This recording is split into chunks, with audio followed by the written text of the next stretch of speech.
One minute, I'm waiting for the recording session to commence. Okay, dear students. So today's class we'll be discussing about the next sense organ, that is the nose. So it is the organ of smell or olfaction. Our sense of smell is not as sharp as other animals, especially dogs and others. Their sense of smelling is much more higher than what we have. So nose is an organ of smell, or we also call it as olfaction. Smell is also called as olfaction. Okay, so the nose, it consists of mucus coated receptors. So they consist of mucus coated receptors, which we call it as olfactory receptors. So the mucus coated receptors they have, or the olfactory receptors, which is made up of olfactory epithelium. Okay, so their mucus coated receptor or olfactory receptors. So you can notice here the cilia of olfactory receptors, the mucus coated receptor or olfactory receptors, they are made up of olfactory epithelium. They receive sense of smell. It contains three kinds of cells. So the olfactory receptor, they receive the sense of smell. It contains three kinds of cells. This olfactory uh, epithelium, they contain three kinds of cells. The neurons of olfactory epithelium, they extend. So I'm just seeing the diagram if we can. Okay, the neurons of olfactory epithelium extend from the outside environment directly into a pair of broad bean shaped, okay, directly into a pair of broad bean shaped olfactory bulb, okay, bean sized organs called olfactory bulb.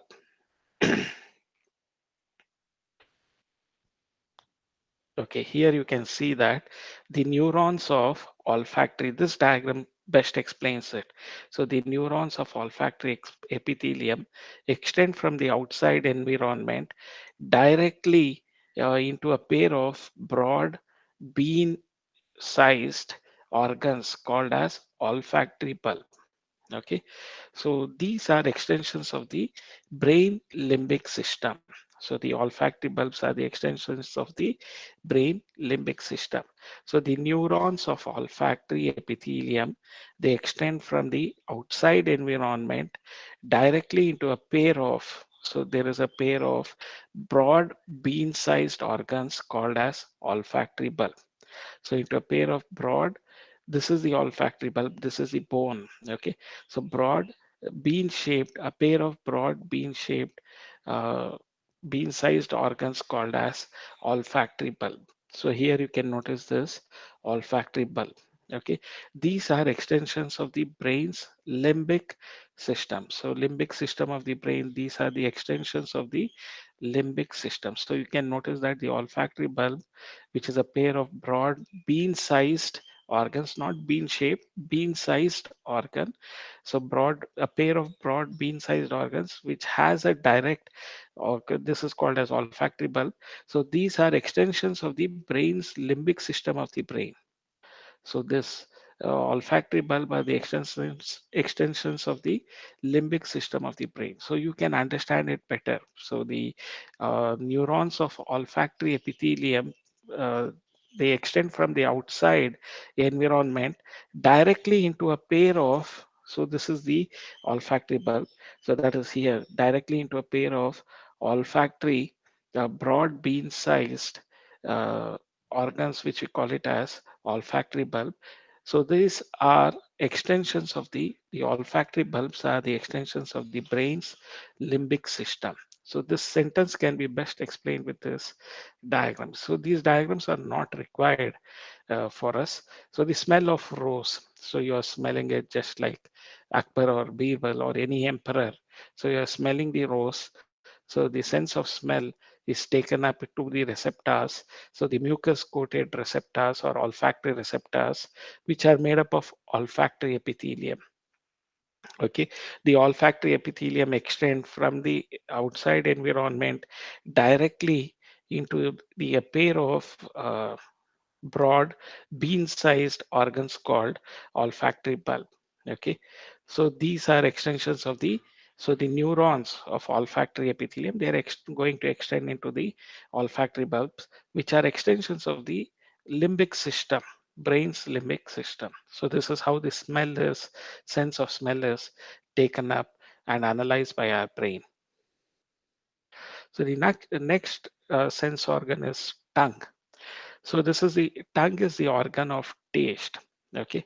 So the large taste buds are here, and at the tip of the tongue, small taste buds are here. So organ of taste or gustation. So taste is also called as gustation. Okay. So the four primary tastes. Four primary tastes. There might be secondary tastes. We are speaking about four primary tastes are sweet, salt, sour, and bitter. So sweet, salt, sour, and bitter. So the organ of taste is tongue. So the large taste buds are located at the backside of it, and the small taste buds are present at the front. So they are the organ of taste or gustation. So they are the organ of taste or gustation. So organ of smell, we call it as olfaction. Here we call it as gustation. Organ of taste is gustation. So four primary tastes are sweet, salt, sour, and bitter. Okay. So sihi, uppu, uh, huli, ಮತ್ತು ಕಹಿ. So these are the four primary tastes. So the taste buds, what are taste buds? So gustatoreceptors plus supporting cells. So the taste buds, so if you are going to enlarge this taste buds, so you notice that they are having this gustatory receptor cells. So this is the gustatory receptor cells plus supporting cells. So you have this supporting cells. So these both are called as taste buds. Gustatory receptor cells and supporting cells together we call it as taste bud. Okay, they are seen around the bases of taste papillae. So where are these taste buds seen? They are seen around the bases of taste papillae. Okay, so the taste buds are seen around the bases of taste papillae. So the taste buds are gustatoreceptor cells plus supporting cells. Together we call it as taste buds. They are seen around the bases of the taste papillae. See circumvallate papillae, around those bases you find this basis of the papillae, you find this taste buds. So say they are seen around the basis of taste papillae. Nose and tongue are chemoreceptors. Okay, so why nose and tongue are called as chemoreceptors? Because they detect the dissolved chemicals. The sense of taste and the sense of smell are functionally similar and interrelated. The brain integrates different input from taste buds and a complex flavor is perceived. Okay, just assume the variety of dishes that you take, the aroma of those dishes. So all these are interpreted and stored in our brain. And whenever we smell it again or we taste it again, it rekindles those memories. Okay, so the nose and tongue are chemoreceptors because they detect the dissolved chemicals. The sense of taste and sense of smell are functionally similar and interrelated. So the brain integrates different inputs from taste buds and a complex flavor is perceived. So the brain is going to integrate all the different inputs from the taste buds and a complex flavor is perceived. Okay.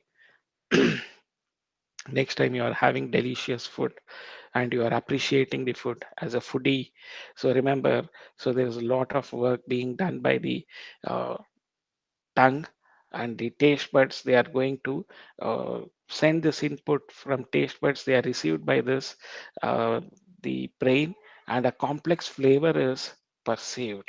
Okay, so the taste buds, which has this gustatory receptor cells and supporting cells, together we call it as taste buds.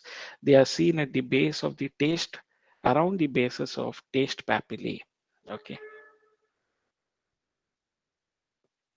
The last sense organ that we are going to discuss about is skin.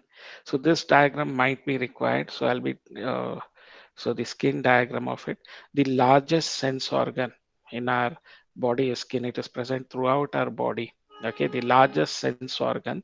It contains receptors for heat, cold, touch, pain, and pressure. So it contains receptors for heat, cold, touch, pain, and pressure.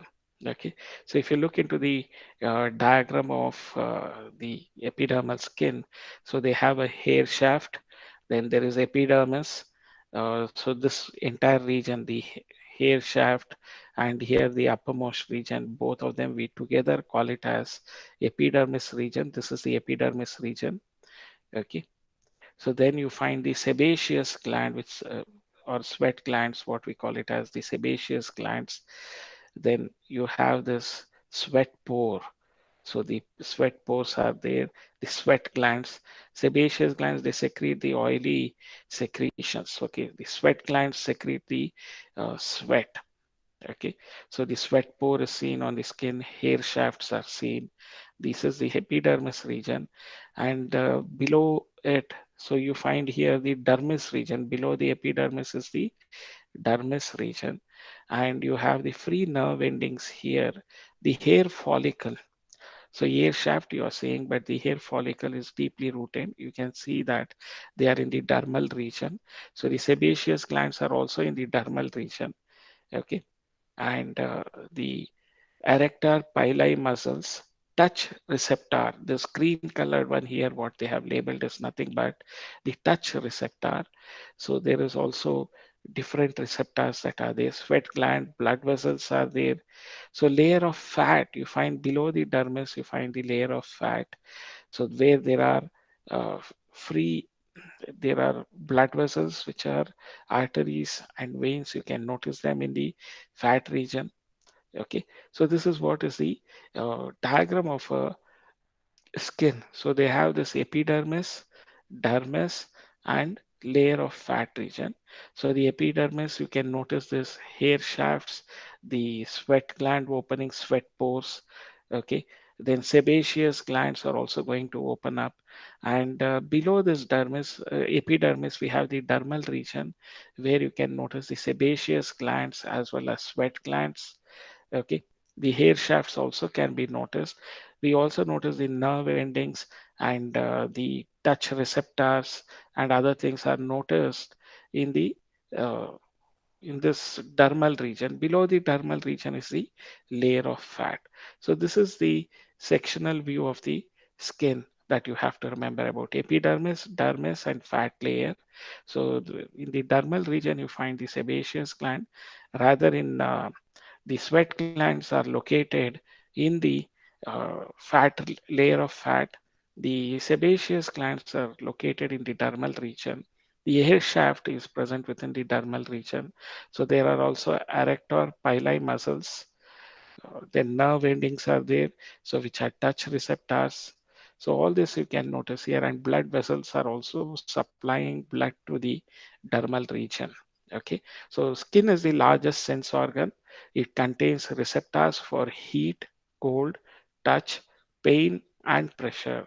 So they contain receptors for heat, cold, touch, pain, and pressure. So this is what you have to remember regarding the uh, different sense organs that we have.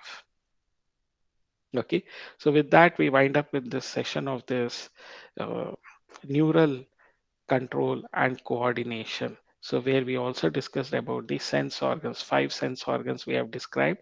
So the structure of eye is important. The structure of ear, many times they have asked the diagram. So please practice those diagrams. Okay. So any doubts or clarification, dear students, you can just let me know.